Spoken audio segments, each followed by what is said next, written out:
What's up, guys? Welcome back to El Merengue Culé. We are minutes away from kickoff, and once again, the lineup has been released, and I was this close once again. I perfectly predicted the defense with Militao in there and Marcelo as well. But up top, Zidane opted for the Hazard and Asensio duo. So we finally, after months of waiting, get to see Hazard's first start and first minutes in La Liga. Guys, I'll see you at the end of the first half. Let's go ahead and get to it.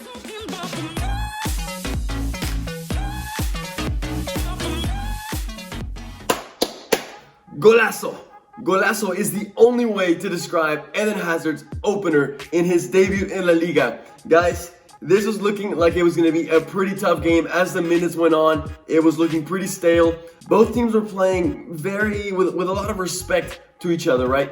No one was trying to be aggressive and just take the ball and try to rebel against the defense and try to make something happen. It was just a very stale game in the midfield. Both teams playing good, moving the ball well around, but like I said, nothing was happening. And in my notes, I have written down that this game was going to require one moment of brilliance, one spark from one of the players, right? Hazard's debut so far had been looking not bad. You know, he looks fit. He doesn't look like he came back out of shape. He doesn't look slow on the ball. He doesn't look even like he's playing scared. He was taking people on, misplacing a few passes here and there, but overall the whole team was just playing like meh. You know, like no one was just doing something big. Huesca do have some merit though, because they were having a great transition to defense. The moment Real Madrid lost the ball, I will say Real Madrid was playing a little bit slow in offense, so they were basically giving Huesca so much time to get back in defense, find their structure, and basically just pack that box ready to defend. And so yes, basically every time Madrid was getting to the box, they would try to do a couple of give and goes to create things, but Huesca was just, they had so many players there to mark on all the offensive players for Madrid. So nothing was happening there. And then in the counterattack, while this team is the players that are playing Valverde, Casemiro, it's not made to suffer that much in counterattacks, which we really didn't. But their striker, Rafa Mir, the player to watch that I mentioned in the pregame analysis, has been so close to breaking that offsides trap that can lead to so many problems for Real Madrid. So, like I said, so far, Huesca has not really created any dangerous opportunities, but the moment they break that offsides trap, it's going to bring a lot of danger to us because we're cutting it close. However, like I already mentioned right at the beginning, the game needed some spark of brilliance, and well, who else is going to show up but other than Eden Hazard, who receives the ball perfectly, shields the ball from the defender, turns around. You know, I was just kind of like, this play happened out of nowhere. It was not even anywhere near the box. Just shields the ball, finds an opening, and just rifles that ball into the back of the net with his left foot. It was just a beautiful shot, guys. Hopefully, like, you should be seeing it right now. A beautiful shot, and it opened up the scoreboard and almost got the 2-0 via Karim Benzema. And then once again, minutes later, we actually get the 2-0 via Karim Benzema from across from Lucas Vázquez. Benzema beautifully brings it down and shoots it into the back of the net. So a 2-0 victory that completely changes the way the game was really going. Madrid was starting to get pretty frustrated, just putting in crosses, just sending long balls, and I was starting to get that feeling of, oh man, this is going to be another one of those games where we're going to try to find that goal somehow, like in the last couple minutes. It's going to be tied 0-0. Once again, this Huesca side, the masterminds of ties. They've tied 5 games this La Liga out of 7 games already. So it was looking like it was going to be a game like that. However, this moment of brilliance puts us in a wonderful position. So 2-0 at halftime. Guys, I'm going to be back by the end of the second half. So hopefully everything goes as planned. Hopefully Hazard or Benzema can bag themselves a couple more goals. I predicted a 4-1 victory, so let's see if that happens. Okay guys, I will see you guys at the end of the second half. Well, what a game that was. Almost everything went to perfection. I feel like this is exactly the game that Real Madrid was missing. Something that they needed to really boost the morale, get the motivation up.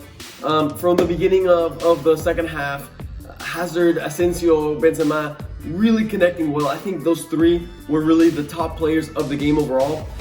They really brought clarity to the ball, just a lot more ideas, and we clearly saw the difference between Hazard and Vinicius Jr. I mean, as great as Vini can be, his mistakes do become evident, and especially they became evident whenever Hazard was subbed out.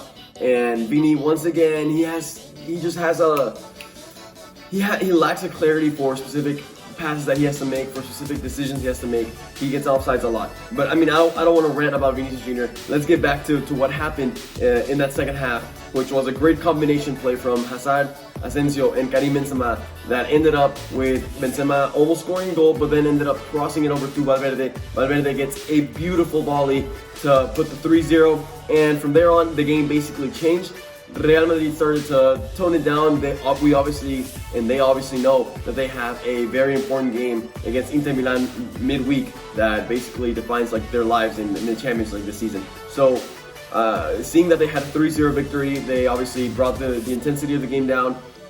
Huesca's manager made a lot of substitutions, offensive substitutions that opened up a lot of space for Real Madrid to attack to, which was wonderful. That's when I saw like, oh, we're definitely going to score 1, 2, maybe 3 more. Zidane noticed the same thing, and then that's whenever he made his changes, which in my opinion, were perfect because you've got to rest our top players, and that's exactly what he did. Took out Hazard, took out Valverde, took out Casemiro, brought in Isco, brought in Rodrigo, Vinicius to give them more minutes, which is perfect in my opinion. Isco's game, here and there, good moments, bad moments. He just definitely has to have more competitive players next to him, players that have good physique, players that can run, because he can't do it. Offensively, he's good. I don't know, so-and-so. But anyways, unfortunately, yes, the game died down a lot, and Huesca was able to find 1 goal back, so making it 3-1 around minute 75, which complicated the game maybe the tiniest bit. I don't think the win was ever in danger, but Huesca did look like it gave them a boost of energy, right? And it motivated them, and they started to go for that second goal. And at times it felt like maybe they could get the second goal, and it could really complicate things. However, that didn't happen. Real Madrid was able to steal control the game. I mean, they had control of the game for the most part of it, which was nice to see, really nice to see. And then in those dying minutes, wonderful play from Real Madrid overall that ends up with us crossing the ball. Rodrigo gets a header back into the middle, and Karim Benzema closes in on it and says, "Thank you very much. Let's pack our bags, go home, and have a good night." So honestly, that seals a great victory for Real Madrid. A wonderful game.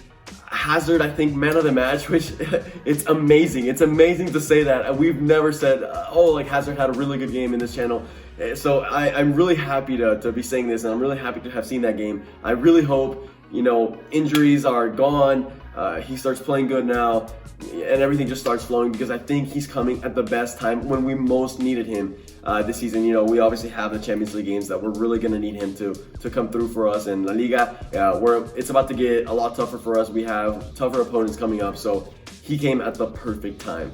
And okay guys, I know a lot of you have been waiting for that final part, which is where we give a shout out, and I did myself guess the right score, and it's in the video, in the pregame, if you didn't watch it. 4-1.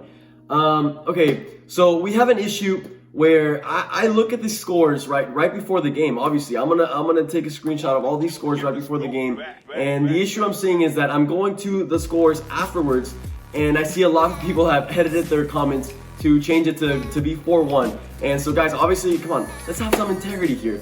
You gotta predict it before the game starts. So obviously I'm gonna be taking a look at that. So unfortunately, yes, all the 4-1 scores were edited. So I can't go and give you guys that shout out. I can't put you on the leaderboards. You have to make sure you predict it before the game. So that's, I guess, my warning, my whatever. Come on guys, let's keep it fun. Let's keep it real. So unfortunately, no shout outs because there were a lot of edited 4-1 scores. So that's that. But guys, there's gonna be plenty of games.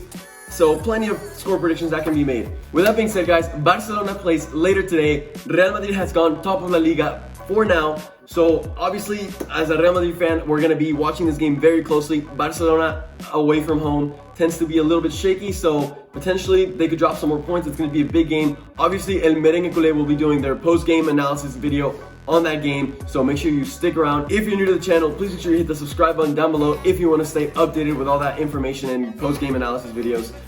With that being said, guys, I hope y'all have a wonderful day. I will see y'all later today, and a la Madrid.